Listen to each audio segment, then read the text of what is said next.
우리가 학창 시절을 다 보내었는데 학창 시절에 어려운 문제를 만나게 되어지면 당황하죠. 시험 문제를 받았는데 알지 못하는 또 쉽지 않은 어려운 문제를 받게 되어지면 당황합니다. 또 불안하기도 합니다.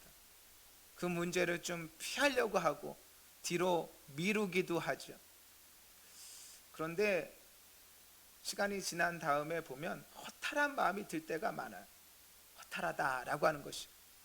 그전에는 그렇게 어렵게 생각하였던 그 문제가 사실은 쉬운 문제였다라고 하는 거죠.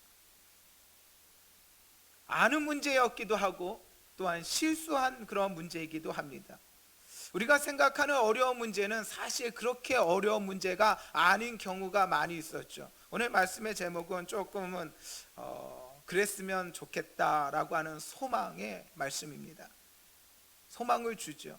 어려운 문제는 쉽게 풀린다. 여러분, 단단한 문이 쉽게 열립니다. 열쇠만 있다면 단단하다고 하여서 그 문이 열리지 않는 것이 아니라 너무너무 쉽게 열리죠. 열쇠만 있다면, 키만 있다면, 번호만 안다면 그 문은 너무너무 쉽게 열리는 것이, 단단히 잠긴 문이라고 하여서 그 문이 열리지 않는 문이 아니다라고 하는 것이죠. 우리는 우리의 인생 속에서 이제 종이 문제지가 아닌 인생의 문제지를 받게 되어집니다. 앞과 뒤가 꽉 막힌 그러한 상황에 놓이게 되어지죠. 어찌할 바를 알지 못합니다. 이 문제를, 이 난관을 어떻게 해결해야 될지 모르는 그러한 어려운 문제를 만나게 되어질 때가 있다라고 하는 것이죠. 오늘 말씀이 그러한 소망을 준다면, 이러한 상황에서 소망을 준다면 얼마나 좋겠습니까? 어려운 문제는 쉽게 풀립니다. 하나님께서 우리들 가운데 어려운 문제를 허락하신 이유는 뭘까라고 하는 것입니다. 하나님께서 우리들 가운데 우리의 인생에 참으로 어려운 문제를, 풀기 너무나 힘든 이 문제를 허락하신 이유는 무엇일까라고 하는 것이에요. 그것은 그 중에 하나는 우리로 하여금 더욱더 하나님을 바라보게 하시는 줄 믿습니다. 문제는 풀 수가 없는 거예요. 그 하나님께서 주실 때는 확실하게 어려운 문제를 주세요. 힘들게 풀 수 있는 문제가 아니라 도저히 풀 수 없는 그런 문제를 허락하여 주세요. 이 문제를 해결할 수 있는 유일한 방법은 무엇입니까? 그 문제를 붙들어서는 해결되어지지 않아요. 여전히 많은 사람들이 문제를 만나면 그 문제와 씨름을 합니다. 그러나 그 문제와 씨름하여서 해결될 수가 없어요. 하나님께서 이와 같은 어려운 문제를 허락하시는 이유는 무엇입니까? 하나님 바라보게 하시는 거예요. 하나님 의지하게 하는 것이에요. 하나님을 알게 하여 주신다라고 하는 것이에요. 이전에 그렇게 어려웠던 문제가 쉽게 풀립니다. 산불이 나서 도저히 끌 수 없는 그러한 상황 속에 그 어려운 문제를 어떻게 해결할 수 있습니까? 하늘에 비가 내릴 때 그 어려운 문제가 해결되어지는 것이에요. 저는 한번 눈을 치운 적이 있어요. 눈이 얼마나 무거운지는 눈을 치워본 사람이 알아요. 눈이 얼마나 무거운 건가. 눈을 한 군데 쌓아가지고 또 그거를 버려야 되는 그런 상황 속에서 이 눈을 푸대다가 담고, 이 눈이 얼마나 무거운지 몰라요. 눈을 치워야 되는데 눈이 얼마나 힘든지 몰라요. 그런데 날씨가 변하여서 참으로 따뜻한 햇살에 모든 문제가 해결되어지는 것이죠. 우리의 삶에 여러 가지 어려운 문제가 있습니다. 우리의 힘으로 할 수 없음을 가르치시기 위하여, 하나님 바라보게 하시기 위하여 하나님께서는 그러한 문제들을 허락하여 주시는 것이지요. 이스라엘은 어려움을 당면할 때마다 하나님을 의지하기보다는 그 문제를 바라보았습니다. 그 문제와 씨름하였습니다. 그리고 그 결과는 무엇인가? 문제와 씨름한 결과는 좌절하거나 불평하는 것이에요. 원망하는 것이에요. 그러나 어려운 문제들 속에서 오히려 우리는 하나님을 만나게 되어지는 것이죠. 하나님을 바라보게 되어진다라고 하는 것입니다. 하나님은 지금도 우리의 초점을 조정하고 있는 것이에요. 어려움을 통하여, 환난을 통하여, 고난을 통하여 더 주님을 바라보게 하여 주신다라고 하는 것입니다. 또한 하나님께서 우리의 인생 속에서 어려운 문제를 허락하시는 이유는 무엇인가 라고 하는 것입니다. 또 다른 의미로 때가 되지 않아서 그래요. 때가 되지 않아서 그래요.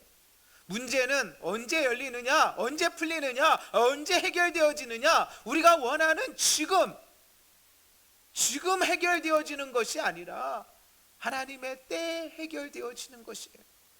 때가 되지 않아서 그래요. 우리로 하여금 하나님께서는 인내하게 하십니다. 하나님을 바라보게 하였다면 이제는 하나님을 신뢰해야 되는 것이에요. 하나님만 살짝 바라보았다고 문제가 그냥 싹 사라지는 것이 아니에요. 그러면 얼마나 좋아요. 하나님 바라봐도 문제는 여전히 남아있어요. 해결되기까지 시간이 필요합니다. 때가 필요합니다. 기다림이 필요합니다. 인내가 필요합니다. 하나님을 신뢰해야 되는 것이에요. 하나님은 더 우리들로 하여금 문제를 통하여 하나님을 바라보게 하시고 순종하게 하시더라라고 하는 것입니다. 우리의 기도는 우리가 기도할 때 응답받습니까? 전혀 그렇지 않죠. 우리가 기도를 안 한 것이 아니에요. 기도를 열심히 했어요. 그러나 문제는 여전히 남아있어요. 때때로 하나님께서 긍휼을 베풀어 주셔서 우리의 기도하는 그 순간에 역사가 일어나기도 하죠. 스릴 있게 역사가 나타나기도 하죠. 그러나 그러한 때가 매일 있는 것은 아니에요. 기도의 응답의 때 또한 하나님의 때의 역사가 나타난다라고 하는 것이에요. 하나님의 때에 그 기도가 응답되어지는 것이에요. 우리들로 하여금 순종하게 하시고 신뢰하게 하시고 기대하게 하여 주시는 것이죠.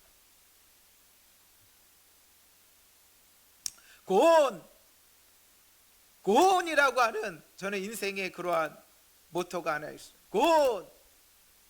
여러 번 말씀드렸지만 또 못 들으신 분들도 있고요. 이 고온, 그 한마디의 외침이 얼마나 큰 울림을 주는지 몰라요. 군대를 다녀와서 신학교를 복학하게 되어질 때 진로에 대한 근심과 걱정이 가득하였습니다.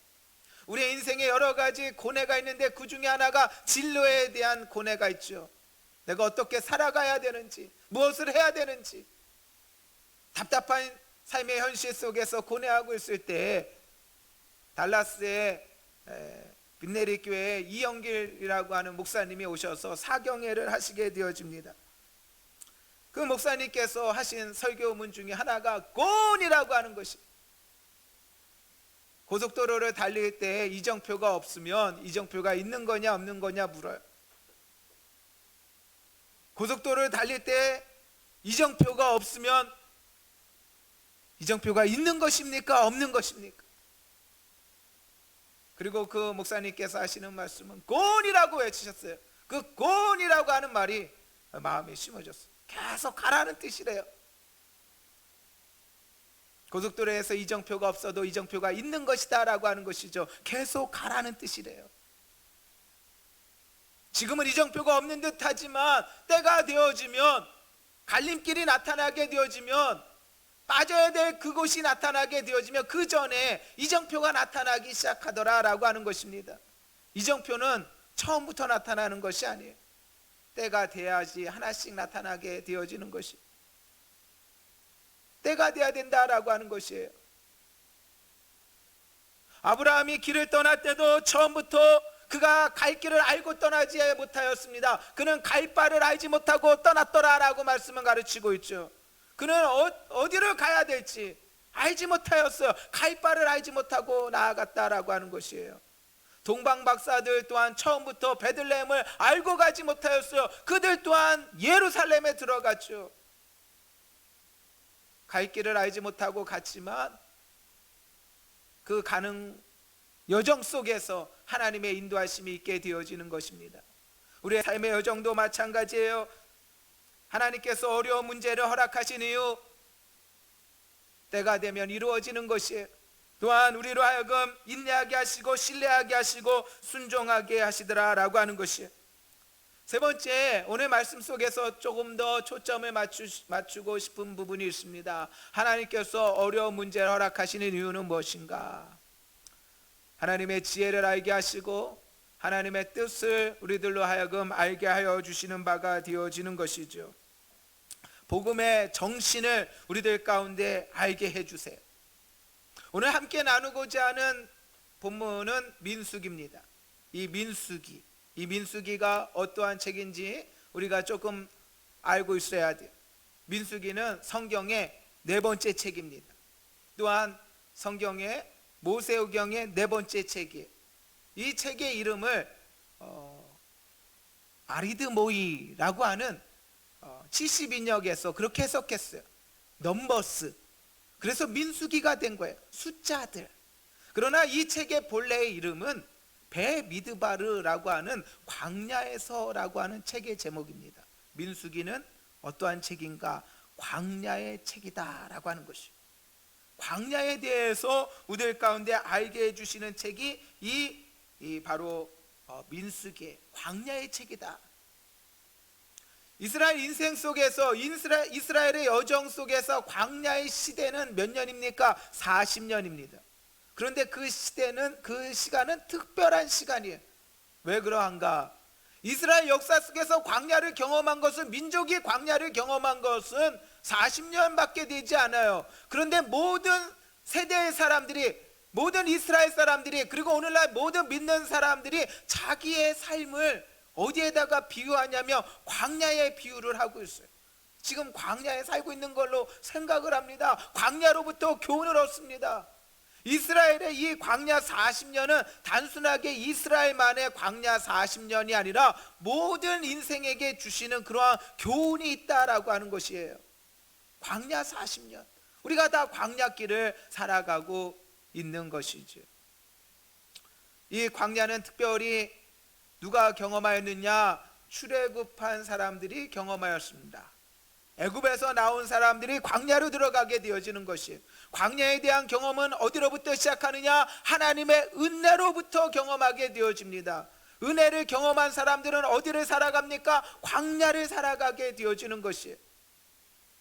우리는 이전의 나와 지금의 나가 달라진 사람이 바로 광야에 서 있는 사람이에요. 이전에는 종이었습니다. 그러나 지금은 어떠한 사람입니까? 자유자가 되어진 것이에요. 이전에는 어떤 사람이었습니까? 육신의 사람이었어요. 육신의 소욕의 사람이었어요. 그러나 이제는 성령의 소욕의 사람입니다. 성령의 열매를 맺는 사람이 되어졌다라고 하는 것이죠. 이전에는 어떠한 사람이었습니까? 이전에는 구원받지 못한 사람이었어요. 그러나 이제는 구원받은 사람이 되었어요. 이전에는 불의의 병기였어요. 불의의 무기였어요. 그러나 이제는 의의 무기가 되어진 사람들이 바로 광야의 사람들이다라고 하는 것입니다. 저와 여러분은 다 광야의 사람이에요. 새롭게 되어진 사람들이에요. 의의 사람들이에요. 자유인이에요. 성령의 사람이에요. 하늘의 소망을 두고 살아가는 그러한 사람들이지요. 이 광야에는 또한 특별한 하나님의 은혜가 임하였습니다. 광야에 살아간 사람들은 전설 속의 사람들이, 그 누구도 만나를 먹어보지 못했어요. 그들이 먹었다니까 먹은 줄 아는 거예요. 그들이 먹었으니까 먹은 줄 아는 거예요. 광야 40년에 그 출애굽 사람들만이, 광야에 있었던 사람들만이 그 경험을 하였죠. 그들은 불기둥과 구름기둥의 인도함을 받았습니다. 그들이 그렇게 인도함을 받았다고 하니 우리가 믿는 거예요. 전설 속의 사람이에요. 바위가 터져서 물이 나오게 되어집니다. 하늘에서 만나가 내려집니다. 바람이 불어서 메추라기가 날아오게 되어집니다. 하나님의 특별한 은혜의 시간들이 바로 이 광야에 있었다라고 하는 것이에요. 믿음의 삶을 살아가면서 우리가 하나님의 은혜를 경험하는 줄 믿습니다. 은혜로 말미암아 구원을 받았고, 또한 날마다 우리들이 하나님의 은혜 속에서 살아가게 되어지는 것이지요. 그런데 이 민수기의 사람들은, 민수기를 보면 그들이 불만하고 불평하고 원망하였던 그런 모습들을 보게 되어집니다. 민수기 안에는 무려 10가지의 그런 불평이 있게 되어져요. 무려 10가지나 불평하게 되어집니다. 다베라에서, 기브로 핫다와에서, 하세롯에서, 그들이 가데스 바냐에서, 호르마에서, 또 고라당 사건에서 온 회중이, 또한 불뱀과 노뱀 사건에서, 또한 시딤에서 음행을 행하며 무려 10가지나 되어지는 불평과 원망의 시간들을 보내게 되어집니다. 그래서 민수기를 향하여 뭐라고 이야기를 하냐면 오답노트다라고까지 얘기를 해요. 오답노트다. 정답이 아니에요. 민수기를 보면서 정답을 보는 것이 아니에요. 오답을 보는 것이에요. 그들의 넘어짐을 보고 그들이 잘못한 것을 바라보면서 우리는 그렇게 넘어지지 말자는 것이에요. 그들이 그렇게 했던 것처럼 그렇게 하지 말자는 것이에요. 그런데 오늘 말씀은 너무너무 보배로운 말씀이에요. 왜냐? 민수기 안에는 이와 같이 그들의 잘못한 부분들이, 불평하고 원망한 부분들이 가득한데, 이 민수기 안에서도 우리들의 가운데 믿음을 보여주는 그런 놀라운 사건들이 기록되어져 있다라고 하는 것입니다. 이들이 어려운 문제를 만나게 되어지는데 그 어려운 문제를 어떻게 믿음과 신앙으로 극복하면서 해결해 나아가는가라고 하는 그 믿음의 이야기를 민수기에서 보여주고 있어요. 그래서 그 네 가지 이야기를 간략하게 이 아침에 전해드리기를 원합니다. 첫 번째는 두 번째 유월절에 대한 말씀이에요. 민수기 9장의 두 번째 유월절. 두 번째 유월절이 뭔가? 이전에는 몰라도 괜찮아요. 그러나 지금부터 알면 돼요. 두 번째 유월절이 있어요. 이스라엘 가운데 두 번째 유월절이 있다. 두 번째는 붉은 암송아지와 잿물이 있어요. 붉은 암송아지 뭐지? 잿물이 뭐지? 지금까지 몰라도 괜찮아요. 지금부터 알면 되는 거예요. 세 번째가 오늘 말씀에 슬로보앗의 딸들의 요구가 있어요. 이들의 요구가 무엇인가? 마지막 네 번째로는 36장에 길르아 수령들의 요구가 있어요. 그들의 요구가 무엇인가 라고 하는 것이죠. 첫 번째로 두 번째 유월절이 있어요. 두 번째 유월절. 이스라엘이 애굽에서 나오는 그 달이 첫 달이에요. 그 달로부터 시작하는 거예요. 그런데 더 정확하게 이야기하면 이스라엘이 애굽에서 나온 달이 첫 달이 아니라 유월절을 행하는 달이 첫 달이에요. 다시 말씀드려서 애굽을 나오는 사건도 큰 사건인데 그것보다 더 큰 사건이 무엇이냐? 바로 유월절 사건이에요. 이스라엘이 구원을 받은 것은 저 이스라엘이 애굽에서 나오는 그 사건 이전에 그들이 죽음의 사자의 심판으로부터 건짐을 받게 되어집니다. 살림을 받게 되어집니다. 그리고 그 유월절을 행한 날을 해의 첫 달로 1월로 삼은 것이, 이제 이 이스라엘이 이 애굽에서 나오고 광야 생활을 하고 한 해가 지나갑니다. 그리고 출애굽 2년 1월 1월에 성막을 세웠어요. 성막을 지어서 성막을 짓고 1월 1일에 성막을 짓고, 그리고 이제 14일이 되었어요. 14일은 무슨 날이냐? 유월절을 행하는 날이에요. 유월절을 행하는 날. 이제 출애굽보다 더 귀한 이 유월절을 그들이 보내면서 첫 번째 광야에서의 유월절이죠. 첫 번째 유월절은 애굽에서 있었고 이제 두 번째 유월절이 광야에서 있게 되어지는데, 광야에서 이루어진 첫 번째 유월절이 바로 이제 출애굽 2년 1월 14일 날 있게 되어지는 것이. 그런데 여기에 문제가 생겼습니다. 많은 사람들이 시체로 말미암아 부정하게 되어서 하나님 앞에 예물을 드릴 수가 없게 되었어요. 다시 말해서 그들이 유월절을 지킬 수 없게 되었다라고 하는 것이에요. 많은 사람들이 유월절을 지킬 수가 없었어요. 유월절을 지켜야 되는데, 다른 절기도 아니고 유월절인데 그 유월절을 지켜야 되는데 그 유월절을 지킬 수가 없게 되었어요. 그리하여서 어떻게 되었는가? 유월절에 두 번째 유월절이 생겼습니다. 이스라엘 사람들 중에 시체로 말미암아 부정하게 되어서 예물을 하나님 앞에 드릴 수 없는 그러한 사람들, 또한 여행을 하여서 유월절을 지킬 수 없는 사람들, 정기 유월절인 1월 14일 날 유월절을 지킬 수 없는 사람들을 위하여 2월 14일 날 두 번째 유월절을 정하여서 그 날에 하나님 앞에 유월절을 지키게 하였다라고 하는 것입니다. 여러분, 생일은요, 저는 옛날에 그건 몰랐는데 부모님 모시고 생일 잔치를 할 때 또 바쁘잖아요. 그러니까 생일을 좀 땡겨서 언제 몹시다 그래요. 그런데 시간이 도저히 나지 않아요. 그래서 생일이 지나서 언제 몹시다 그럼 하면 어르신들이 그런 얘기를 하시더라고요. 생일은 땡겨서 지키는 거지 지나서 지키는 법은 없다라고 얘기를 해요. 왜 그런지 모르겠어요. 그렇다니까 그런 줄 아는 거예요. 그래서 생일은 그 다음에 지키는 그런 법이 없어요. 그런데 하나님께서는 이 유월절을 어떻게 하느냐, 유월절을 1월 14일 날 못 지키는 그런 사람들이 땡겨서 지키는 것이 아니라 2월 14일 날 지키게 하였다라고 하는 것이에요. 왜 이 말씀을 드리느냐, 오늘 우리가 예배를 하지만 우리가 다 예배를 지키지 못합니다. 우리의 상황이 있어요. 코로나19 사태로 말미암아 이게 맞는 것인지, 가정에서 예배를 드리는 것이 이게 맞는 것인지, 교회에 와서 예배를 드려야 되는데 이것이 이 집에서 예배를 드리는 것이 맞는 것인지, 우리의 일터에서 예배를 드리는 것이 맞는 것인지, 우리로 하여금 혼란을 주는 그러한 세대를 살아가고 있어요. 그러나 두 번째 유월절은 우리들 가운데 귀한 교훈을 줍니다. 이스라엘 백성들은 선택할 수 없어요. 여러분, 선택이 아니에요.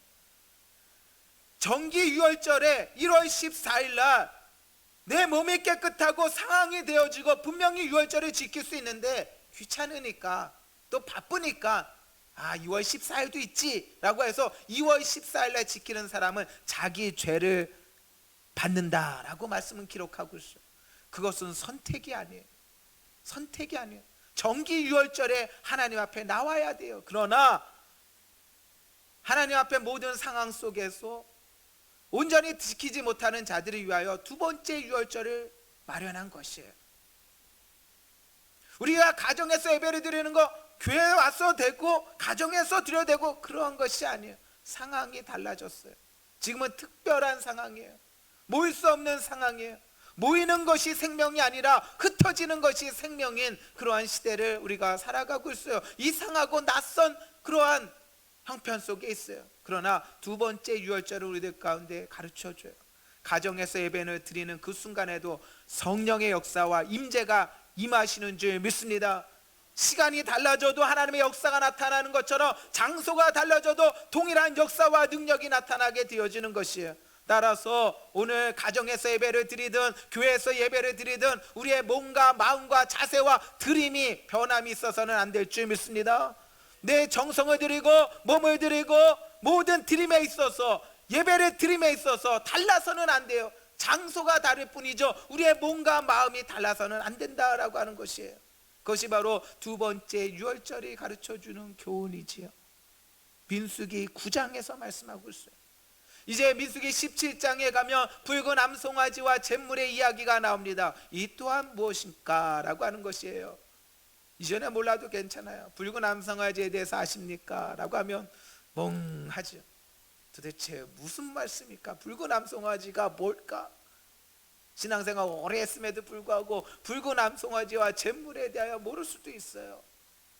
붉은 암송아지와 잿물은 뭐냐면 이스라엘이 광야 생활을 하면서 많은 사람이 죽게 되어집니다. 가데스 바네아 사건 이후로 더 많은 사람이 죽게 되었어요. 많은 사람이 부정하게 되었어요. 시체로 말미암아 부정하게 되었습니다. 그 부정을 정결하게 정화 제사를 드려야 되는데 사람들이 많이 죽으니까 누가 부족하느냐? 제사장이 부족해요. 제사장이 다 감당할 수 있는 그런 수준이 아니지요. 그래서 붉은 암송아지를 재로 만들어서 잿물을 만드는데 그 잿물을 만드는 과정에 누가 동참하느냐? 평신도가 일반 사람들이 제사장의 그 일에 함께 잿물을 만들어요. 그리고요 그 잿물을 사용해서 정화시키는 일을 누가 하느냐? 그것이 일반 백성이 행한다라고 하는 것입니다. 여러분, 이것은요 파격이에요. 이스라엘 가운데 파격이에요. 두 번째 유월절이 파격인 것과 마찬가지로 이 또한 파격적인 조치예요. 제사는 누가 드리느냐? 제사는 제사장이 행하는 거예요. 제물을 가지고 와서 그 제물을 잡습니다. 각을 뜨고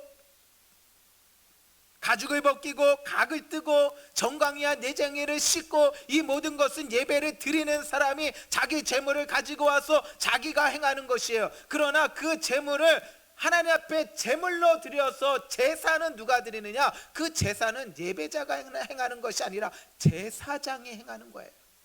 예배자의 역할과 제사장의 역할이 구분되어져 있어요. 제사는 누가 하느냐? 제사장이 하는 거예요. 그런데 그 제사를 누가 하느냐? 붉은 암송아지와 제물의 이야기에서는 백성들이 행한다라고 하는 것이에요. 오늘날 말하면 성도가 행한다라고 하는 것입니다. 여러분, 이것은 파격적인 일이죠.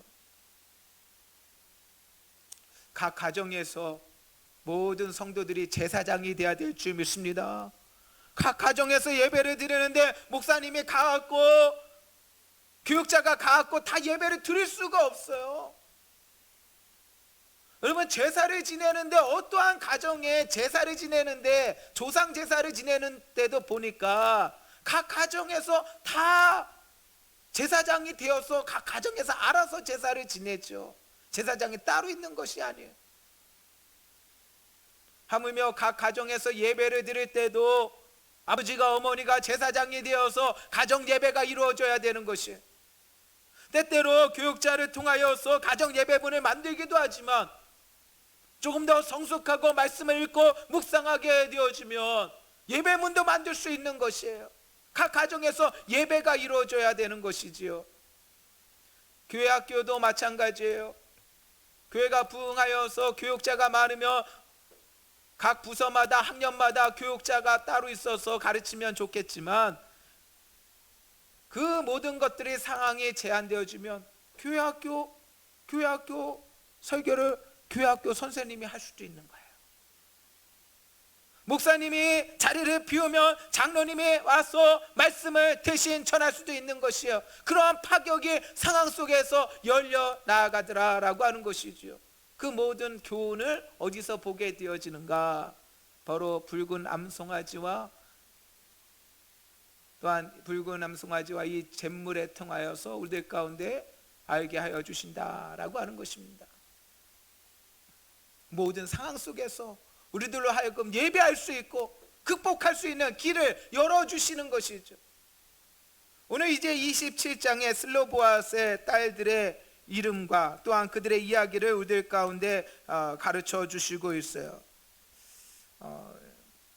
민수기는 26장에 두 번째 인구조사가 있고 마지막 이 단락이에요. 27장부터 36장까지. 그런데 27장에 슬로보앗의 여인들의 이야기로 시작하여서 36장도 슬로보앗 여인들의 이야기로 끝맺고 있어요. 슬로보앗 여인들의 이야기가 중요하다는 이야기예요. 더 나아가 이 슬로보앗의 딸들의 지파가 어디냐? 므낫세 지파예요. 므낫세 지파는 이스라엘의 광야에서 가장 미비한 지파였어요. 12지파 중에 가장 수가 작은 지파였어요. 그런데 그들은 광야 시간을 지나고 나서 큰 부흥을 이루었어요. 가장 많은 수는 모이지 않았지만 가장 많은 사람이 부르던 그러한 부흥케 되어진 결과를 가져온 것이 바로 이 므낫세 지파다라고 하는 것이에요. 저와 여러분도 고난의 시간에 더 성숙할 수 있기를 주님의 이름으로 축원드립니다. 광야를 통하여 그 믿음이 더 무너지는 사람이 있고 광야를 통과해 보면 알아요. 므낫세인가 아니면 시므온인가? 시므온은 많은 사람의 수를 시작하여서 시딤 사건, 음행 사건을 통하여 거의 그 수를 미비하게 되고 말아요. 시므온 지파와 므낫세 지파는 정반대이죠. 므낫세 지파는 미미하지만 마지막에 크게 부흥의 역사를 이루게 되어진다라고 하는 것입니다. 이 딸들이 요구하는 것은 그거예요. 아버지에게 딸들밖에 없어서 아버지의 기업을 딸인 우리들이 받지 못한다면 아버지의 이름이 그 기업에서 제외되니 이는 바르지 못하다라고 의의를 제기한 것이. 결과는 어떻게 되었느냐? 결과는 하나님께서 슬로보앗의 딸들의 말이 옳도다라고 하여서 만일 아들이 없으면 딸에게, 딸이 없으면 형제에게, 형제가 없으면 그 아버지의 형제에게, 아버지의 형제도 없으면 가장 가까운 친족에게 그 기업을 주라라고 하는 것이에요. 복음은 복음은 정형화되어진 것이 아니에요. 복음에는 정신이 있어요. 그 정신이 그 시대의 상황 속에서 어떻게 적용되어야 되는가라고 하는 것을 슬로보아스의 딸들의 이야기는 우리들 가운데 보여주고 있는 것이지요. 오늘날 우리들은 오히려 딸들이 상속을 받는 것이 너무나 자연스러운 그런 시대를 살아가고 있어요. 그러나 오늘 말씀의 시대적 상황은 그렇지 않죠. 그러나 시대가 변화되어져 나아가면서 복음의 정신이 그 상황 속에서도 열매 맺어 나아가는 것을 바라보게 되어진다라고 하는 것입니다. 마지막 36장의 말씀은 길르앗 수령들의 이의제기예요. 요구예요. 그 요구는 무엇이냐? 슬로보아스의 같은 종족인, 같은 지파인, 같은 므낫세 지파 안에 있는 슬로보아스의 딸들의 그런 요구가 듣게 되어져서 받아들여져서 약이 되어진 문제가 생기게 되어진 것이에요. 그 문제는 뭐냐면 슬로보아스의 딸들에게 기업이 갔는데 그 딸들이 다른 지파의 사람들과 결혼하게 되어지면 그 기업을 우리가 잃어버리게 되어진다라고 하는 것이 길르앗의 수령들의 요구죠. 이때 슬로보아스의 딸들이 길르앗 수령들의 요구를 받아들입니다. 그들이 받아들였어요. 어떻게? 우리가 다른 지파에게 결혼하지 않겠다라고 결의를 합니다. 결정을 합니다. 결혼할 수 있는 자유가 있잖아요. 나에게 어떠한 자유가 있잖아요. 내 마음대로 행할 수 있는 부분이 있잖아요. 그러나 내 자유로 말미암아 공동체의 기업이 무너지고 잃어버리게 되어지며 그것은 옳지 않다라고 하여서 길르앗 수령들의 그러한 요구를 그들이 듣게 되었다라고 하는 것이에요. 믿음의 사람들은 대화할 줄 알아야 돼요.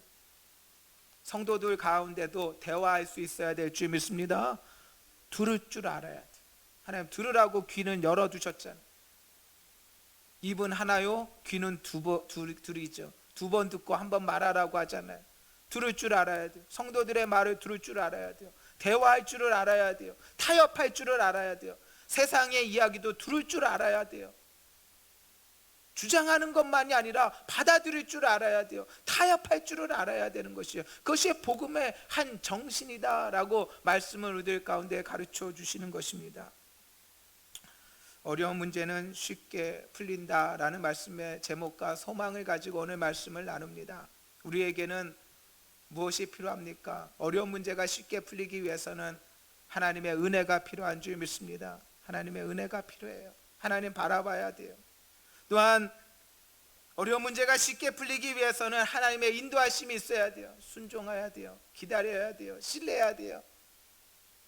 또한 우리들 가운데 어려운 문제가 쉽게 풀리기 위해서는 지혜가 필요합니다. 복음의 정신이, 지혜가 우리의 어려운 난국을 또한 해결해 나갈 수 있는 열쇠와 키가 되어질 것이에요. 또 한 주간의 삶을 믿음으로 살아야 됩니다. 한 주간의 삶 속에 하나님의 지혜와 또 인도하심과 은혜가 풍성한 저와 여러분의 귀하고 복된 삶이 다 되시기를 주님의 이름으로 축원드립니다.